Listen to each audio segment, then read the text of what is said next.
નમસ્કાર દૂરદર્શન સમાચાર સાથે મોર્નિંગ ન્યૂઝમાં હું રિયા ઉપાધ્યાય પંડ્યા સમાચારની શરૂઆત કરીશું મુખ્ય સમાચારથી। જોહાનિસબર્ગમાં G20 સમિટ સફળતાપૂર્વક સંપન્ન। પ્રધાનમંત્રી નરેન્દ્ર મોદી સ્વદેશ પરત ફર્યા। અનેક રાષ્ટ્રાધ્યક્ષો સાથે કરી મુલાકાત। સમૃદ્ધ અને સ્થાયી વિશ્વના નિર્માણની આશા ઉપર મુકાયો ભાર।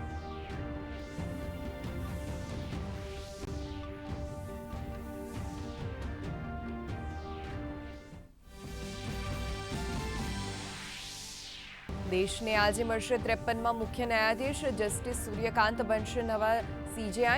સવા વર્ષના કાર્યકાળ માટે પદ પર રહેશે। રાષ્ટ્રપતિ દ્રૌપદી મુર્મુ લેવડાવશે પદ અને ગોપનીયતાના શપથ।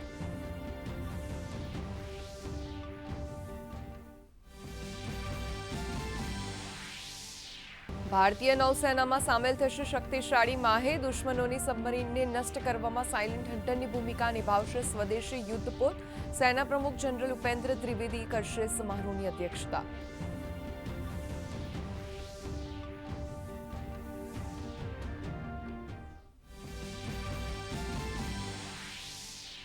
રાજ્યમાં આજથી ડાંગર, બાજરી, જુવાર, મકાઈ અને રાગીની ટેકાના ભાવે શરૂ થશે ખરીદી। 113 ખરીદ કેન્દ્રો પર 31 જાન્યુઆરી 2026 સુધી ચાલશે ખરીદી। બાજરી માટે 150 અને જુવાર માટે 50 ખરીદ કેન્દ્રોનું આયોજન।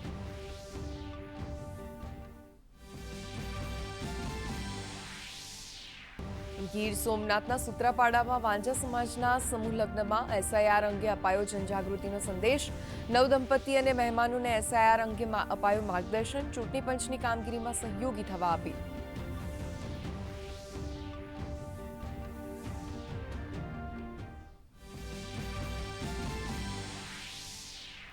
ઇઝરાયલનો બેરૂત પર હવાઈ હુમલો। હિઝબુલ્લાના સૈન્ય નેતા અલી તાબ્તાબાઈનું મોત। 1 વર્ષના સંઘર્ષ વિરામ છતાં ઇઝરાયેલી સેનાએ કર્યો હુમલો।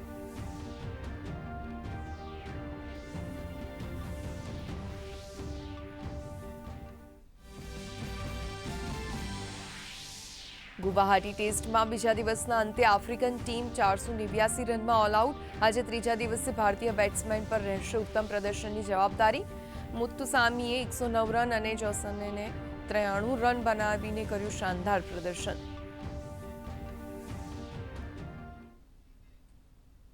હવે જોઈશું સમાચાર વિગતવાર। દક્ષિણ આફ્રિકાના જોહાનિસબર્ગમાં યોજાયેલ G20 સંમેલનનું ગઈકાલે સમાપન થયું છે। પ્રધાનમંત્રી નરેન્દ્ર મોદી 3 દિવસના દક્ષિણ આફ્રિકાના પ્રવાસ બાદ સ્વદેશ પરત ફર્યા છે। G20 સંમેલનના આજે ત્રીજા સત્રમાં પ્રધાનમંત્રી નરેન્દ્ર મોદીએ ચેલેન્જ મોબિલિટી ગ્લોબલ ફ્રેમવર્ક તૈયાર કરવાનો પ્રસ્તાવ મૂક્યો હતો। આ સાથે પ્રધાનમંત્રી મોદીએ કહ્યું હતું કે AIમાં પ્રભાવી માનવ નિરીક્ષણ અને પારદર્શિતાને સુનિશ્ચિત કરવામાં આવે તો હવે આગામી G20 શિખર સંમેલન અમેરિકામાં યોજાશે। તેની યજમાની આફ્રિકા દ્વારા અમેરિકાને સોંપવામાં આવી છે।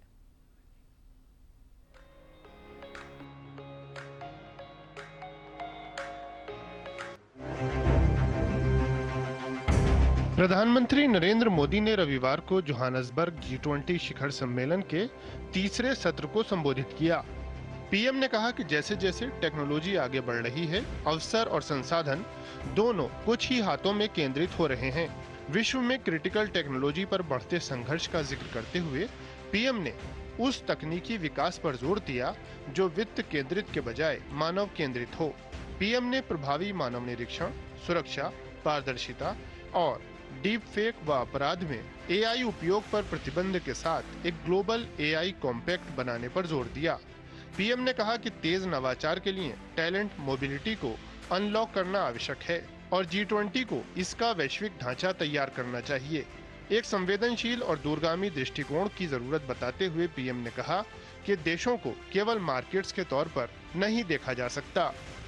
पीएम ने G20 शिखर सम्मेलन से इतर भारत, ब्राजील, दक्षिण अफ्रीका इप्सा शिखर सम्मेलन में भी हिस्सा लिया। बैठक में ब्राजील के राष्ट्रपति लूला दा सिल्वा और दक्षिण अफ्रीका के राष्ट्रपति सिरिल रामफोसा भी शामिल हुए। बैठक में पीएम ने आतंकवाद की रोकथाम के लिए घनिष्ठ समन्वय को जरूरी बताया। कहा, आतंकवाद से लड़ते समय दोहरे मापदंडों के लिए कोई जगह नहीं होनी चाहिए। तीनों देशों के बीच डिजिटल सार्वजनिक बुनियादी ढांचे में सहयोग के लिए पीएम ने इप्सा डिजिटल इनोवेशन अलायंस की स्थापना का प्रस्ताव रखा। पीएम ने जलवायु अनुकूल कृषि के लिए इप्सा कोष का भी प्रस्ताव रखा। जोहान्सबर्ग में रविवार को भी पीएम ने कई द्विपक्षीय बैठकें की। दक्षिण अफ्रीका के राष्ट्रपति सिरिल रामफोसा के साथ बैठक में वाणिज्य, संस्कृति, निवेश संबंधों को बढ़ावा देने और प्रौद्योगिकी, कौशल विकास, एआई, महत्वपूर्ण खनिजों आदि में सहयोग में विविधता लाने पर चर्चा हुई। जापान की पीएम साने ताकाइची के साथ बैठक में नवाचार, रक्षा और टैलेंट मोबिलिटी जैसे क्षेत्रों में द्विपक्षीय सहयोग बढ़ाने पर बातचीत हुई। पीएम ने इटली की प्रधानमंत्री जॉर्जिया मेलोनी के साथ भी द्विपक्षीय बैठक की।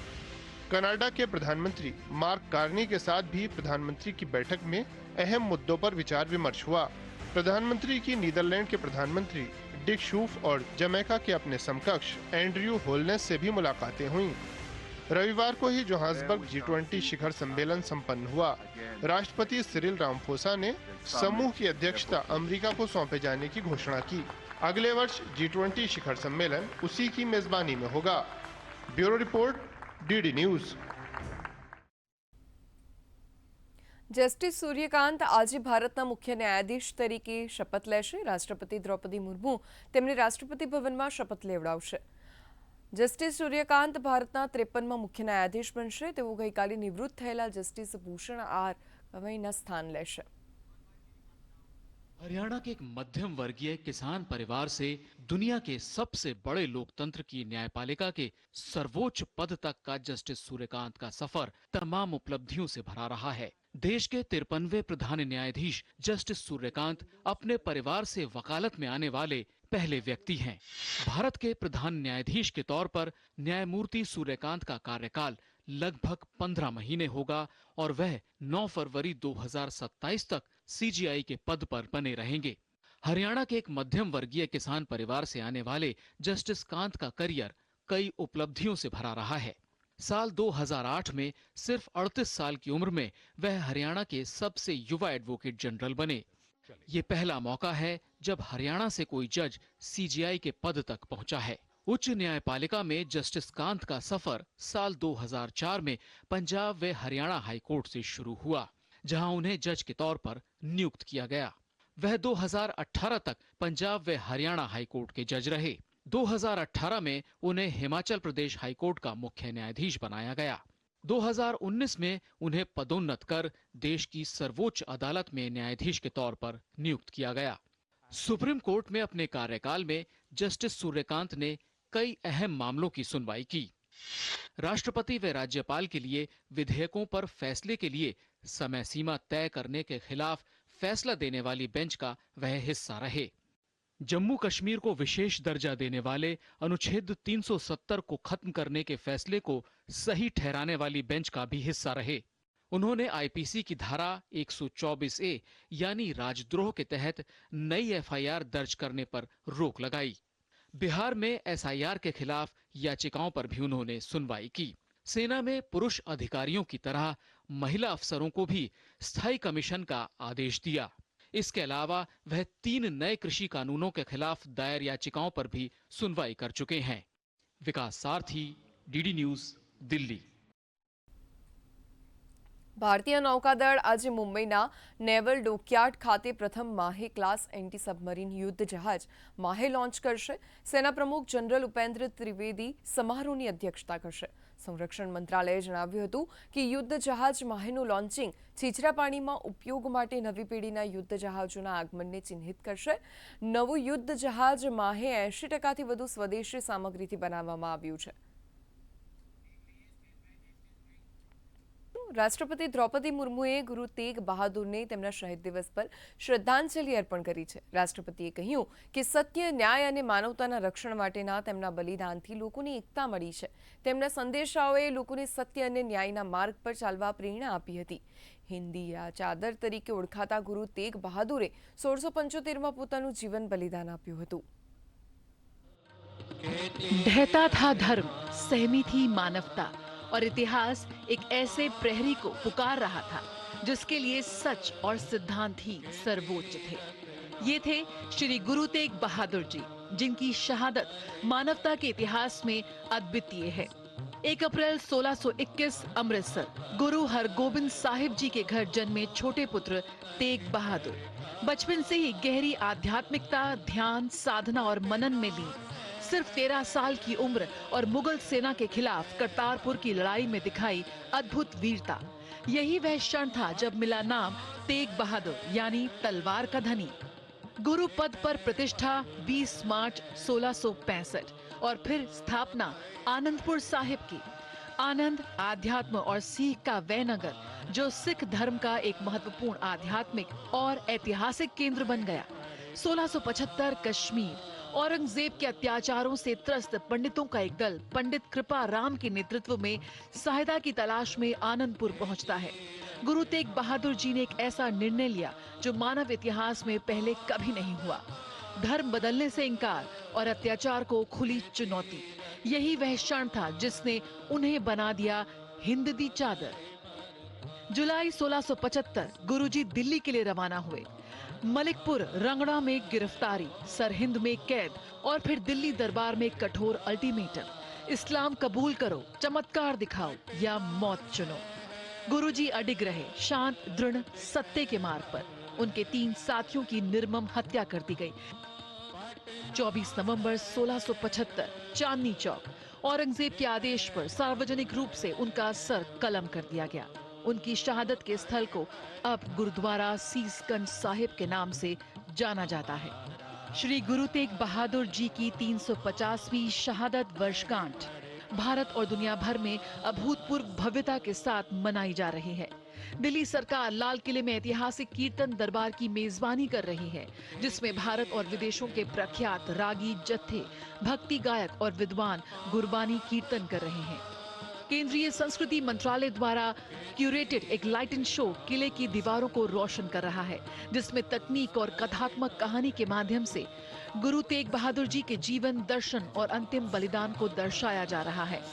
महाराष्ट्र में नांदेड़, नागपुर और खारगढ़ सहित राज्य भर के कार्यक्रमों के लिए 65.35 करोड़ रुपए आवंटित किए गए हैं। हरियाणा भी विभिन्न कार्यक्रम आयोजित कर रहा है, जिसका समापन 25 नवंबर को कुरुक्षेत्र में एक राज्य स्तरीय कार्यक्रम में होगा, जिसमें प्रधानमंत्री नरेंद्र मोदी शामिल होंगे। भारतीय रेलवे स्टेशनों पर गुरु तेग बहादुर जी के श्लोकों को प्रदर्शित कर रहा है और विशेष स्मारक ट्रेनें चल रही हैं। केंद्र सरकार इस अवसर पर एक विशेष डाक टिकट भी जारी कर रही है। Bureau report, DD news.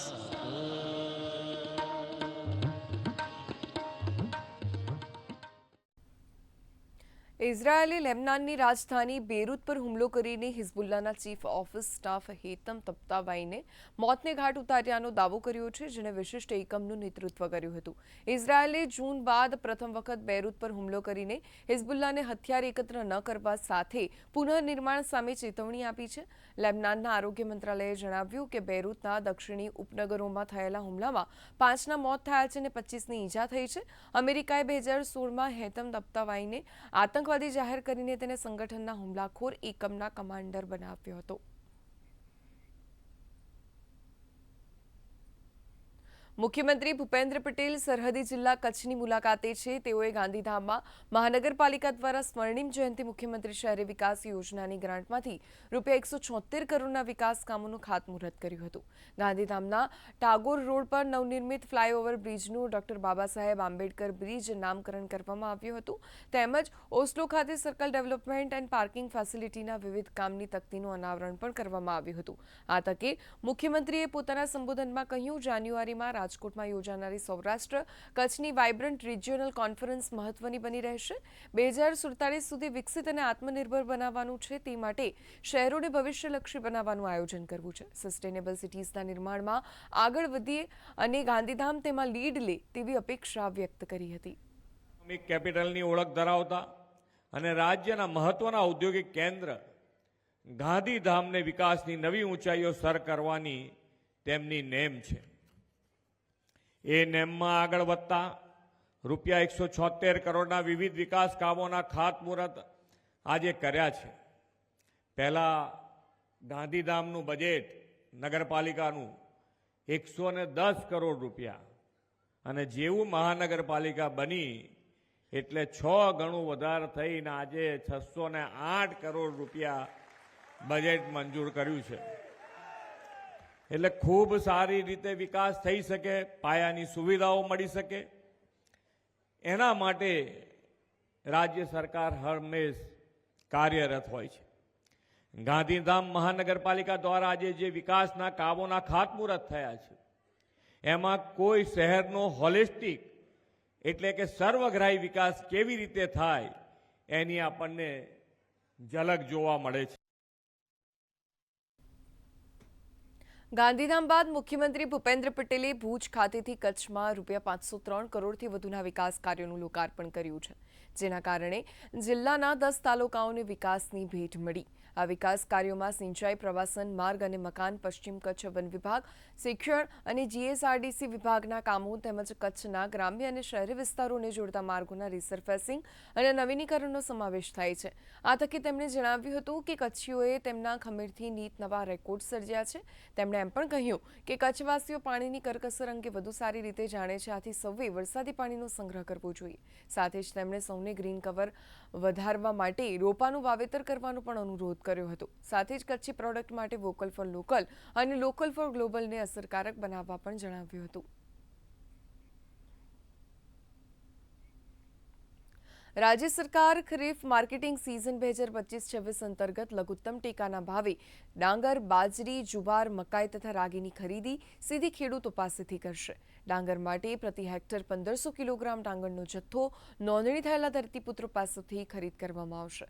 24 નવેમ્બરથી આગામી 31 જાન્યુઆરી 2026 સુધી આ ખરીદી અન્વયે ડાંગર માટે રાજ્યભરમાં 113 ખરીદ કેન્દ્રો નિર્ધારિત કરવામાં આવ્યા છે. આ ઉપરાંત બાજરી માટે 150, જુવાર માટે 50, મકાઈ માટે 82 અને રાગી માટે 19 નિયત કેન્દ્ર પરથી ખરીદી થશે.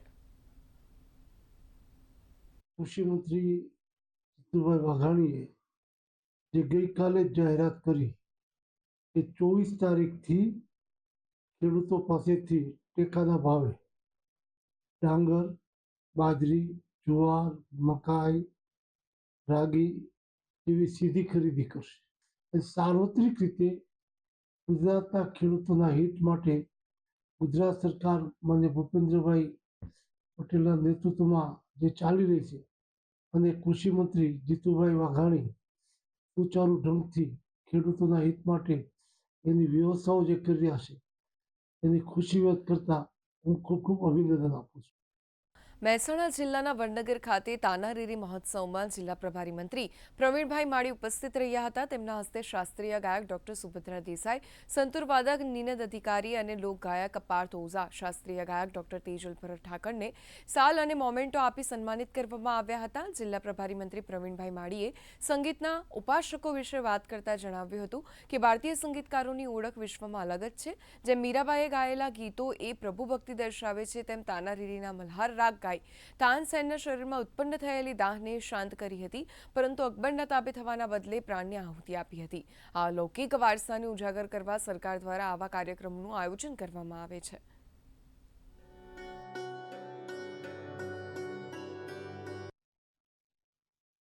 હું ખરેખર મારા પ્રાઉડ ફીલ કરું છું કે આપણે આવી સંસ્કૃતિમાં આપણે જન્મ લીધો છે. માનનીય મુખ્યમંત્રી સાહેબે પહેલા દિવસની અંદર એનું ઇનોગ્રેશન કર્યું અને આપણી એક દીકરીને પણ સન્માન કરીને 2.5 લાખ રૂપિયાની રકમ પણ આપી છે.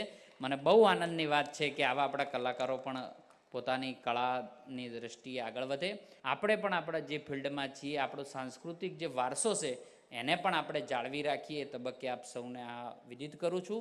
मैं बहुत बहुत धन्यवाद देना चाहूँगा गुजरात सरकार का, गुजरात राज्य संगीत नाटक अकादमी का, जिला प्रशासन वडनगर महसाणा जिले का, कि उन्होंने मुझे इस लायक समझा और मुझे ये अपॉर्चुनिटी दी कि मैं अपना संतूर वादन यहाँ पे प्रस्तुत कर सकूं और यहाँ पे लोगों को अपना म्यूजिक सुना सकूं. मैं बहुत बहुत मन से सबको थैंक यू बोलता हूँ, धन्यवाद देता हूँ. દક્ષિણ ગુજરાતનું પર્યટન સ્થળ સાપુતારા સમગ્ર દેશ વિદેશમાં લોકપ્રિય બની રહ્યું છે. શનિ રવિની રજામાં પ્રવાસીઓનો ઘોડાપુર સાપુતારા ખાતે ઉમટી પડે છે. ગિરિમથક સાપુતારા ખાતે adventure activity, paragliding, boating, sunset point ખાતે મોટી સંખ્યામાં પ્રવાસીઓ ઉમટી પડવાના કારણે સ્થાનિક અને સાપુતારાના આજુબાજુના ગામડામાં રહેતા લોકો જેઓ નાની હોટલ રેકડી ધરાવતા હોય તેઓને રોજગારી મળી રહે છે. જ્યારે મહાલના જંગલ અને કેમ્પ સાઇટ પર પણ મોટી સંખ્યામાં પ્રવાસીઓ શનિ રવિની રજામાં ઉમટી પડ્યા હતા, જેના કારણે સાપુતારામાં સ્થાનિક આદિવાસી સમુદાયની પરંપરા, નૃત્ય અને સંગીત, હસ્તકલાને પ્રોત્સાહન મળ્યું હતું. કે અહીંયાનું વાતાવરણ એટલું સુંદર છે કે બધાને અહીંયા આવીને લાવો લેવાની બહુ જરૂર છે કે બોમ્બે જેવા સિટીથી તમે આવો તો અહીંયા ફ્રેશ થઈ જવાય છે. મારા મમ્મી પપ્પા પહેલાં ચલાવતા હતા, હમણાં અમે ચલાવતા છે. શનિ ને રવિવારે લોકોની ભીડ રહે છે, એ ભીડના વજહથી અમારો ધંધો ચાલી રહે છે. વડોદરામાં યોજાયેલી 15મી જુનિયર રાષ્ટ્રીય લંગડી સ્પર્ધામાં ભારતભરમાંથી જુનિયર બોયઝ સ્પર્ધામાં 13 રાજ્યો અને જુનિયર ગર્લ્સ સ્પર્ધામાં 5 રાજ્યોની ટીમોએ ભાગ લીધો હતો. જુનિયર બોયઝની અંતિમ મેચ ગુજરાત અને તેલંગાણા વચ્ચે રમાઈ હતી, જેમાં ભારે રસાકસી વચ્ચે ગુજરાતની ટીમનો વિજય થયો હતો, જ્યારે ગુજરાતની ગર્લ્સ ટીમ સ્પર્ધાની તમામ મેચો જીતીને અજય રહી હતી, જેથી તેમને વિજેતા ઘોષિત કરવામાં આવી. ત્યારબાદ ઇનામ વિતરણ સમારોહ યોજવામાં આવ્યો, જેમાં ઓફિશિયલ અને રેફરીને સન્માનિત કરવામાં આવ્યા હતા, તેમજ ઉપસ્થિત મહાનુભાવોના હસ્તે જુનિયર બોયઝ અને ગર્લ્સ વિજેતા ટીમો અને શ્રેષ્ઠ પ્રદર્શન કરનાર ખેલાડીઓ મેડલ અને ટ્રોફીથી સન્માનિત કરવામાં આવ્યા. છેલ્લા 3 વર્ષથી અમે લોકો એમાં લંગડી નેશનલ્સમાં પાર્ટિસિપેટ કરી રહીએ છીએ. પહેલું વર્ષ નવું હતું એટલે અમને જરા થોડી તકલીફ થઈ, પણ પછી એના પછી જે અમે જીતવાનું ચાલુ કર્યું તો બધા ગ્રુપમાં અમે નેશનલ ચેમ્પિયન બનેલી છે આપણી ટીમ.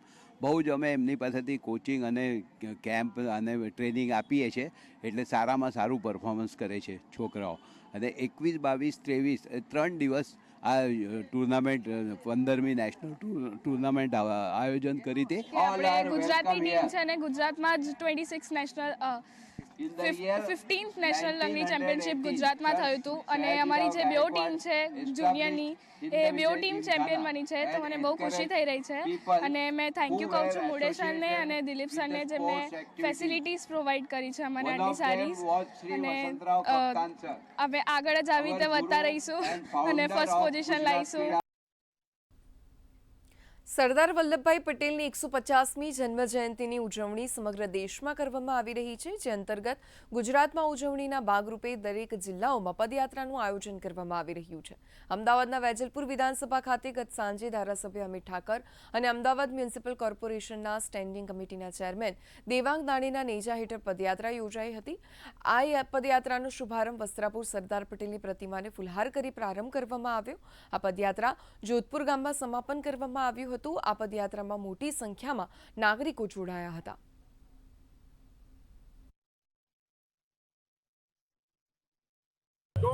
વર્ષ એમની જયંતિને પૂર્ણ થયા હોય ત્યારે આપણે સરદારના પંથે નરેન્દ્ર મોદીજીના નેતૃત્વમાં એક નૂતન ભારતનું, એક વિકસિત ભારતનું નિર્માણ કરવાની દિશામાં એક ડાગ આગળ વધારીને આજે આ પદયાત્રા કરી, જેની અંદર હજારોની સંખ્યામાં લોકોએ પદયાત્રા કરીને આખા દેશને આગળ વધારવા સંકલ્પ લીધા. સમાચારમાં હાલ બસ આટલું જ. નમસ્કાર.